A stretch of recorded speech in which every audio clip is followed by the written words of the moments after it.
All right, everyone. We've got this serious issue right now. That's why we are conducting this meeting. And our sales are down 20% of this quarter due to the recent product failure. We need to immediate decisions on how to respond this. Let's get it right into it. Miss Rona, what are the operational changes can we make to minimize the losses? We can adjust the production like to focus on our other successful products while we work on a fix for the defective one. But we need to move quickly. Mr. Arnel, do we have the capacity to scale production on short notice? Not without overtime and hiring more temporary staff. That increased costs, but it's our best shot. Mr. Cleven, what's the financial impact if we go this route? If we scale production and hire teams, it will cost up 50% more, but it will stabilize revenue. However, we will need to cut marketing spending to balance it out.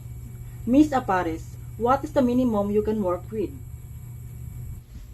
Cutting marketing will hurt us long term. With the product failure, we're already facing negative publicity. I need resources for damage control. On this dip could get worse. Mr. Darrell, could we be facing legal issues related to the product defect? Yes, potentially. If customers start filing claims, we need to set aside fund for legal defenses. Miss Aldea, how many complaints have we received so far? Too many to ignore. Over 500 complaints in just the last week. Our support staff is overwhelmed. Miss Rona, can we hire additional support staff in short notice?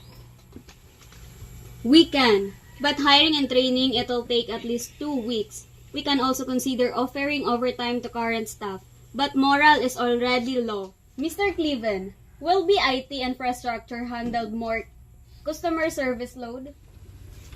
Actually, we will need to upgrade some systems. It's doable, but I need an increased budget. Otherwise, we'll face system crashes. Miss Dimple, do we have the funds to cover all of this? Okay, here is the decision.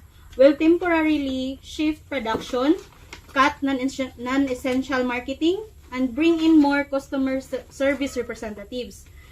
Mr. Cleven, I need you to rework the budget to accommodate this. And Miss Rona, start planning the production and recovery within the next quarter. Any objections? Okay, good. Let's get to work.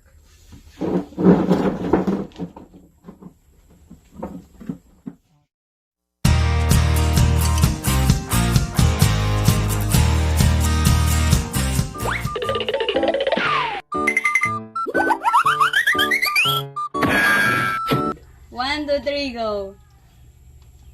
Mr. Cleven, will be IT and sobris. Do.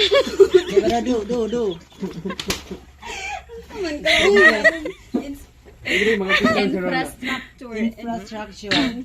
I-shoot mo na ang Nakuha ko kami. Pagpuyo na dira. Miss Aparese. Bulong pa kakaroon ako kay CEO. Pinanamurag last na lang nato nang akuan ba? That increased cost, Maedit Naman ang cost. but it's our best shot. Kinsa na ero nimo? Ay. Sige. Naklaro to isa? Short term day mo. We can adjust the production, like to focus on our other successful products, while we make on... Why? Saan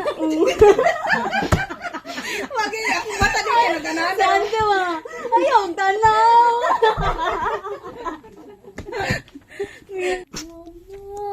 Okay na? Yeah. Any objections? No. So, I will... Cut na.